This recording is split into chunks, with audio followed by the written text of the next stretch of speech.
Hello students. आज के इस वीडियो में हम सुपर क्लास टेट्रापोडा की पहली क्लास एम्फीबिया के बारे में स्टडी करेंगे।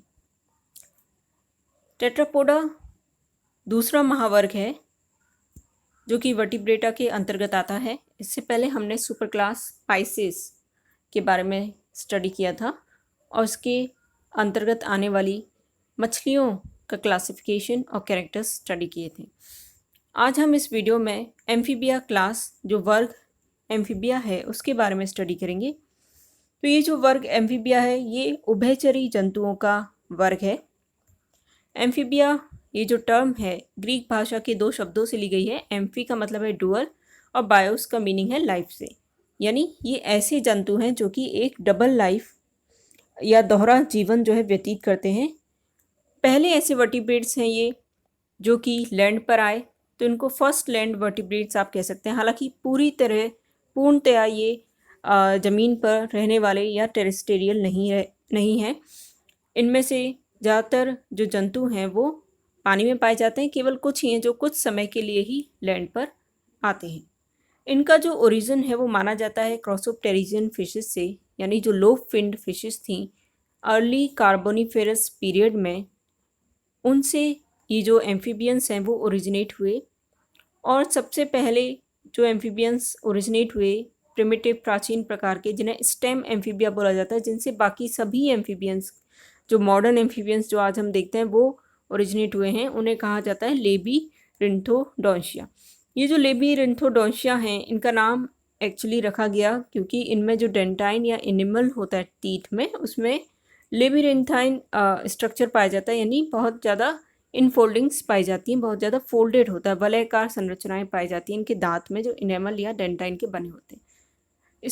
यही स्टेम एम्फीबिया हैं जिनसे बाकी के मॉडर्न एम्फीबियंस फिर ओरिजिनेट हुए।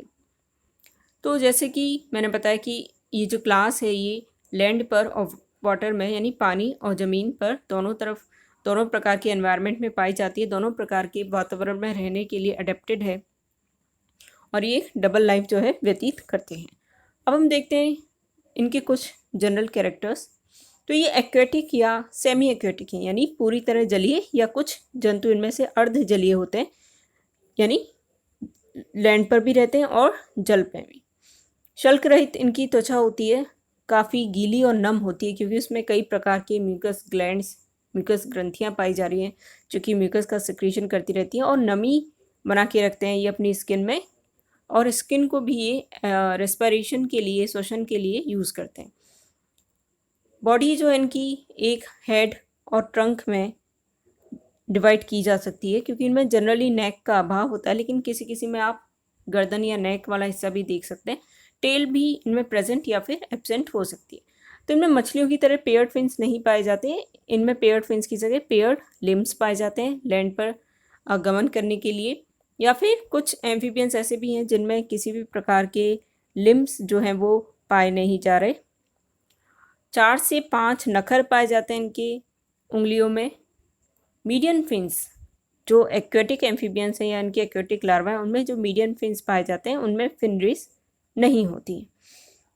इसके अलावा इनमें जो है नॉस्ट्रिल्स पाए जाते हैं, एक जोड़ी नॉस्ट्रिल्स जो कि मुख गुहा में खुलते हैं, यानी बकल कैविटी में खुल रहे हैं ये। नेत्रों पर पलकें पाई जाती हैं जो कि गतिशील हो सकती है, मूवेबल हो सकती है, या फिर हो सकता है पलकें एब्सेंट हो। आईलिड्स जो हैं वो इनमें एब्सेंट हो। मुख गुहा में जो अपर जॉ होता है, यानी ऊपर वाला जबड़ा, या तो केवल उसी में दांत पाए जाते हैं, सिंपल टीथ मिलते हैं इनमें बहुत ही सरल प्रकार के, या फिर हो सकता है दोनों जबड़ों में दांत पाए जा रहे हैं। इनकी जो जिह्वा होती है, जो टंग होती है, वो प्रोट्रूसिबल होती है, यानी बहिर्वर्तनशील होती है। बहिर्वर्तनशील से तात्पर्य है कि उसे अंदर बाहर ये निकाल सकते हैं। इसके अलावा इनके अंतःकंकाल की बात करते हैं तो अस्थिल अंतःकंकाल यानी बोनी एंडोस्केलेटन इनमें पाया जा रहा है। इसके अलावा जो इनका कपाल होता है, क्रेनियम, वो जनरली कार्टिलेज का हो सकता है। मोस्टली वैसे बोनी एंडोस्केलेटन है, नोटोकॉर्ड नहीं पाई जाती इनमें, वो रिप्लेस हो जाती है वर्टिब्रल कॉलम से। वर्टिब्रल कॉलम में वर्टिब्रीज पाई जाती है जिनका टीथ जो है होमोडोंट होते हैं, यानी सिंपल होते हैं और समान होते हैं संरचना में, और केवल ये अपर जॉ पर या बोथ जॉज में पाए जाते हैं। क्लोएका प्रेजेंट है इनमें जो आहानाल मूत्राशय जनन वाहिनियाँ हैं वो एक ही सिंगल ओपनिंग के थ्रू बाहर खुल रही है, इसे हम क्लोएका बुला रहे हैं। इसके अलावा इनमें रेस्पिरेशन या श्वसन के लिए 3 तरह के मोड्स पाए जाते हैं। 3 तरीके से ये श्वसन कर सकते हैं, या तो क्लोम के द्वारा ब्रेंकियल रेस्पिरेशन कर रहे हैं जब वो पानी में होते हैं, गिल्स के द्वारा रेस्पिरेशन कर रहे हैं, फुफ्फुस के द्वारा यानी फेफड़ों के द्वारा, लंग्स के द्वारा रेस्पिरेशन कर रहे हैं जब वो लैंड पर होते हैं, यानी एयर से रेस्पिरेशन करने के लिए। इसके अलावा उनमें माउथ लाइनिंग, जो बकल लाइनिंग होती है, जिसे उसके द्वारा भी ये रेस्पिरेशन कर सकते हैं, तो उसे हम बकोफेरिंजियल रेस्पिरेशन बुलाते हैं। तो ये 3 प्रकार के रेस्पिरेशन इनमें देखने को मिलते हैं, मोड्स ऑफ रेस्पिरेशन। लार्वा इनके एक्वेटिक होते हैं, उनमें एक्सटर्नल गिल्स पाए जाते हैं जो कि एडल्ट में परसिस्ट भी कर सकते हैं। तो लार्वा में रेस्पिरेशन के लिए गिल्स पाए जा रहे हैं, और ये जो गिल्स हैं कभी कभी एडल्ट में भी परसिस्ट करते हैं। हार्ट 3 चैम्बर्ड होता है इनका। रीनल और हेपेटिक पोर्टल सिस्टम्स इनमें उपस्थित होते हैं, यानी वृक्क निवाहिका उपतंत्र और यकृत निवाहिका उपतंत्र दोनों अच्छे से विकसित होते हैं, दोनों ही उपस्थित होते हैं इनमें। 10 जोड़ी कपाल तंत्रिकाएं इनमें पाई जाती हैं। ये होते हैं शीत रक्तीय, यानी कोल्ड ब्लडेड। इनका जो बॉडी का टेम्परेचर है वो पूरी तरह से एनवायरनमेंट के साथ चेंज होता रहता है। इनमें किडनीज जो है मीजोनेफ्रिक प्रकार के वृक्क जो है इनमें पाए जा रहे हैं। एक्सक्रीशन यूरियोटेलिक है। स्कल डाइकोंडाइलिक है, यानी 2 ऑसिपिटल कॉन्डाइल्स इनके स्कल में पाए जाते हैं। 2 ऑसिपिटल अस्थि कंद पाए जाते हैं। कहाँ? ऑसिपिटल बोन के अंडर सरफेस पर 2 उभार होते हैं जिन्हें हम कॉन्डाइल्स बुला रहे हैं, जो कि जो पहला वर्टिब्रा है एटलस, उससे आर्टिकुलेट करने के काम आते हैं।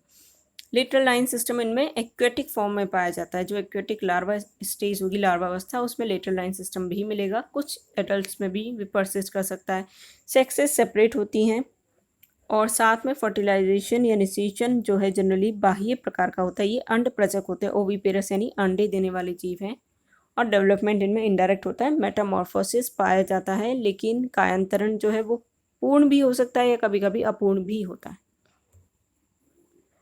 आगे हम देखते हैं इनका क्लासिफिकेशन। तो इन्हें 2 सब क्लासेस में डिवाइड किया जा सकता है। पहला है स्टिगोसिफेलिया, जो कि एक्सटिंक्ट एम्फीबियंस की क्लास है, और दूसरी सब क्लास है लिव्स एम्फीबिया, जिसमें लिविंग यानी जीवित एम्फीबियंस को इंक्लूड किया गया है। स्टिगोसिफेलिया पूरी तरह से एक्सटिंक्ट हो चुकी है। पर्मियन से ट्रायस्टिक काल के दौरान ये पाए जाते थे, और ये प्राचीन उभयचरों का एक उपवर्ग है। इनमें क्या होता था कि बोनी प्लेट्स, अस्थिल प्लेट पाई जाती थी स्किन पे, स्केल्स पाए जाते थे। इसके अलावा एक सॉलिड स्कल रूफ पाया जाता था, जिसमें केवल ओपनिंग्स होती थी आईज, नॉस्ट्रल्स वगैरह के लिए। तो मैसिव अंतः कंकाल था इनका, और ये अब केवल फॉसिल फॉर्म्स में ही पाए जाते हैं। इसके अलावा ये जो सब क्लास है लिस एम्फीबिया, ये जीवित उभयचरों का वर्ग है, जिनमें कोई बोनी स्केलेटन, जो डर्मल बोनी स्केलेटन स्किन पे किसी प्रकार का नहीं पाया जाता। स्मॉल और सिंपल टीथ मिलते हैं, दंत बहुत ही सिंपल और स्मॉल, छोटे होते हैं। अब देखते हैं स्टिगोसिफेलिया को 3 ऑर्डर्स में डिवाइड किया गया है। पहला ऑर्डर है लेबीरिंथोडोंशिया, जो मैंने आपको बताया स्टेम एम्फीबिया कहलाते हैं, यानी इन्हीं से सभी बाकी जो मॉडर्न एम्फीबिया उनका ओरिजिन जो है माना जाता है। सेलामेंडर या क्रोकोडाइल के प्रकार के होते हैं, और टीथ इनके फोल्डेड डेंटाइन के साथ होते हैं, यानी डेंटाइन जो पदार्थ है जिससे टीथ मिलकर बना है, उसमें काफ़ी सारी इनफोल्डिंग्स वल्य पाए जाते हैं। एग्जाम्पल है इसका एरियोप्स। दूसरा ऑर्डर है फाइलस स्पॉन्डाइली, जिसमें बहुत ही छोटे सेलेमेंडर प्रकार के जीव आते हैं, जिनको सेलेंशिया और यूरोटेला का जो है एंसेस्टर, पूर्वज जो है माना जाता है। यूरोडेला में सेलेमेंडर्स आते हैं, और सेलेंशिया में आपके टोड्स और फ्रॉक्स आते हैं। तो इन दोनों ये जो ऑर्डर्स हैं, ये सब क्लास लेस एम्फीबिया के ऑर्डर हैं। इनके एंसेस्टर्स किस में रखे गए? फाइलोस्पॉन्डाइली। इसका एग्जाम्पल है थियोस्टिगा। तो तीसरा ऑर्डर है लिपोस्पॉन्डाइली का, जिसमें ई लाइक फॉर्म्स आती हैं, जनरली जो लिम्बलेस होती हैं, बिना किसी उपांग के। इनमें सिसिलियंस के एंसेस्टर्स पूर्वज रखे गए हैं, सिसिलियंस। एग्जाम्पल है इसका लाइसोरोफस। अब हम देखते हैं सब क्लास लेस एम्फीबिया। तो उसमें पहला ऑर्डर आता है पोडा या जिम्नोफियोना का, दूसरा ऑर्डर है यूरोडेला और कॉर्डेटा का, और तीसरा ऑर्डर है सेलेंशिया या एनुरा का। पहला जो ऑर्डर है पौडा या जिम्नोफियोना, ए का मतलब है यहाँ एब्सेंट से, पॉडस का मतलब है फुट से, यानी इनमें जनरली लिम्ब नहीं पाया जाता, यानी ये ऐसा एम्फीबिया गण है जिसमें जो है लिम्ब्स एब्सेंट होते हैं, लिम्बलेस होता है। इसके अलावा दूसरा जो इसका नाम है वो है जिम्नोफियोना, और जिम्नोस का मतलब है नेकेड, ओफिनियोस का मतलब है सरपेंट लाइक, यानी सांप जैसे देखने में, और नेकेड होते हैं, स्केललेस होते हैं देखने में, लेकिन इनमें स्केल्स पाए जाते हैं, वो डीपली एम्बेडेड होते हैं स्किन में, इतनी गहराई में दबे होते हैं कि वो बाहर नज़र नहीं आते। तो इनकी बॉडी वॉर्म लाइक है, बिल्कुल कृमि रूपी, नलाकार, जिसमें ना तो मेखलाएँ मिल रही हैं, ना तो गर्डल्स मिल रहे हैं, ना ही पैर पाए जा रहे हैं। लिम्बलेस होती है इनकी बॉडी। ये भूमिगत जीवन के लिए बने हुए, यानी जनरली ये बरोइंग होते हैं और ट्रॉपिकल क्षेत्रों में पाए जाते हैं, उष्ण कटिबंधीय देशों में ये पाए जाते हैं, जहाँ पर ये जनरली अपना जीवन काल जो है किसी बिल में रहकर बिताते हैं। टेल एंड में एब्सेंट या शॉर्ट होती है, क्लोएका पाया जाता है बिल्कुल टर्मिनल, बिल्कुल पश्चिम सिरे पर एक क्लोएका जो इनमें पाया जा रहा है। गर्डल्स जैसे मैंने बताया एब्सेंट होते हैं, लिम्स भी एब्सेंट होते हैं, साथ में इनकी जो ये जो है ब्लाइंड होते हैं, यानी इनमें जो आँखें हैं वो एक्चुअली या तो फंक्शनलेस हैं या इतनी धसी हुई हैं कि वो काम नहीं कर पाती। इसके अलावा इनमें एक टेंटिकल पाया जाता है नासा छिद्र और नेत्रों के बीच। पलक विहीन नेत्र होते हैं जो कि त्वचा के नीचे धसे रहते हैं, इसलिए वो फंक्शनलेस होते हैं। पुछ बहुत ही छोटी होती है या फिर एब्सेंट भी हो सकती है। तो इनमें जो है पेरेंटल केयर एक प्रकार से देखने को मिलती है। इसका एग्जाम्पल है इक्थियोफिस और यूरियोटिफलस। इक्थियोफिस जो है उसमें जो मादा है अंडों के चारों ओर कुंडली बनाकर उनकी केयर करती है जब तक कि उसमें से लार्वा जो है बाहर नहीं आ जाते। इसके अलावा इनमें मध्य कर्ण और जो कर्ण की झिल्ली होती है टिम्पेनम जिसे कहते हैं वो अनुपस्थित होते हैं, यानी ये देख भी नहीं सकते और सुन भी नहीं सकते। इसका ये एग्जाम्पल आप देख सकते हैं, इक्थियोफिस है ये, लिम्बलेस है, वॉर्म लाइक कृमि रूपी बरोइंग एनिमल है, बिलकारी जंतु है जो अपना जीवन काल जनरली बिना देखे बिना सुने एक बिल के अंदर बिताता है। इसके बाद दूसरा जो ऑर्डर है वो है यूरोडेला या कॉर्डेटा का, जिसमें यूरा का मीनिंग है टेल से और डेलोस का मतलब है विजिबल, यानी इनमें जो है जनरली टेल देखने को मिलती है। कॉर्डेटा भी बुलाया जाता है इन्हें। इनमें छिपकली के समान जीव जिनको सैलामेंडर जनरली कॉमन नेम है इनका, सम्मिलित किया गया है इनमें ऐसे जीवों को जिनमें एक शीर्ष, ग्रीवा, धड़ और पुच्छ, ये 4 हिस्से हैं बॉडी के, यानी एक हेड मिल रहा है, एक ट्रंक गर्दन वाला हिस्सा भी है, सॉरी नेक और ट्रंक, धड़ और फिर एक पूंछ यानी टेल भी है। इनमें जो है पैर पाए जाते हैं 2 जोड़ी, लेकिन बहुत ही दुर्बल होते हैं, वीक होते हैं, यानी बहुत ज़्यादा वेल डेवलप्ड लिम्स नहीं है इनमें। इनकी स्किन पे कोई स्केल्स नहीं पाए जाते। साथ में इनके दोनों जॉस पर जबड़ों पर दांत पाए जाते हैं। इसके अलावा इनमें जो है गिल्स मिलते हैं, जो लार्वा अवस्था है उसमें क्लोम पाए जाते हैं श्वसन के लिए, और कई बार ये जो क्लोम है ये एडल्ट में जो वयस्क हो जाता है उसमें भी परसिस्ट करता है, उसमें भी पाए जाते हैं। इनकी जो त्वचा है इनकी जो एक लार्वा अवस्था है वो जलीय होती है, और इनमें कई बार क्या होता है एक चिर भ्रूणीय अवस्था देखने को मिलती है, यानी इनमें जो लार्वा है वयस्क के समान हो जाता है और लैंगिक रूप से जनन करने लगता है, लैंगिक रूप से परिपक्व हो जाता है। ये जो प्रोसेस है ये कहलाता है आपका नियोटेनी, जो इनमें देखने को जनरली मिलती है। इसके कई सारे एग्जाम्पल हैं, क्रिप्टोब्रैंकस, एम्बाइस्टोमा, सैलामेंड्रा, ट्राइट्यूरस, न्यूट्स जिन्हें कहते हैं एम्फियूमा या कॉन्गो ईल। तो ये जो है आपके सामने वो एम्बाइस्टोमा है, जिसे कॉमन नेम इसका है टाइगर सैलामेंडर, जो कि अर्ध जलीय थलचर होता है, यानी पानी में भी रहता है और लैंड पर भी। उत्तरी अमेरिका में ये पाया जाता है, वहाँ के फ्रेश वाटर में। तो इसकी देह बॉडी आप देख सकते हैं, उसमें एक सिर है, गर्दन है, ट्रंक है, धड़ यानी, और फिर एक पूंछ है जो कि लिटरली कंप्रेस्ड पार्श्व से चपटी पाई जाती है। इसकी त्वचा पे कई तरह के धब्बे पाए जाते हैं कई रंगों के, इसलिए इसे बाघ सैलामेंडर या टाइगर सैलामेंडर कहते हैं। इसका लार्वा कहलाता है एक्सोलोटल लार्वा, जो कि नियोटेनी शो करता है, जिसमें बिना पूरे कायांतरण के जो लार्वा है वो लैंगिक रूप से परिपक्व हो जाता है और एक एडल्ट के समान जनन करने लगता है। तीसरा ऑर्डर है इसमें सेलेंशिया और एनुरा, जिसमें कि आपके मेढक एवं भेक यानी ब्रॉक्स और टोट्स आते हैं। विदाउट टेल, यानी इनमें टेल जो है वो नहीं पाई जाती। इनकी देह होती है आपकी ट्रायंगुलर, जिसमें शीर्ष या जो सिर है वो सीधे ही धड़ से मिला होता है, तो एक जो गर्दन वाला भाग है या ग्रीवा वाला भाग है बॉडी में वो देखने को नहीं मिलता। ग्रीवा और पुच्छ दोनों का ही अभाव है यहाँ पर। अग्रपाद इनके फोर लिम्ब जो छोटे होते हैं, पश्चपाद इनके लंबे होते हैं और मॉडिफाइड हो जाते हैं, शक्तिशाली होते हैं, मार्शल होते हैं, तैरने और छलांग लगाने के लिए, लीपिंग और स्विमिंग के लिए मॉडिफाइड है।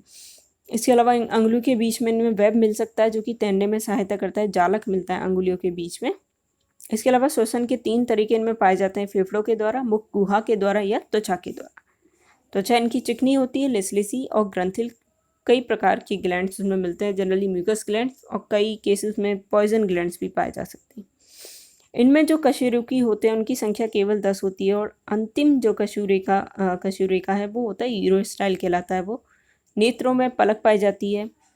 इसके अलावा इनमें बाह्य प्रकार का निषेचन होता है। लार्वा जो इनका एक्वेटिक होता है टेडपोल लार्वा कहलाता है, जो कि मछली के समान।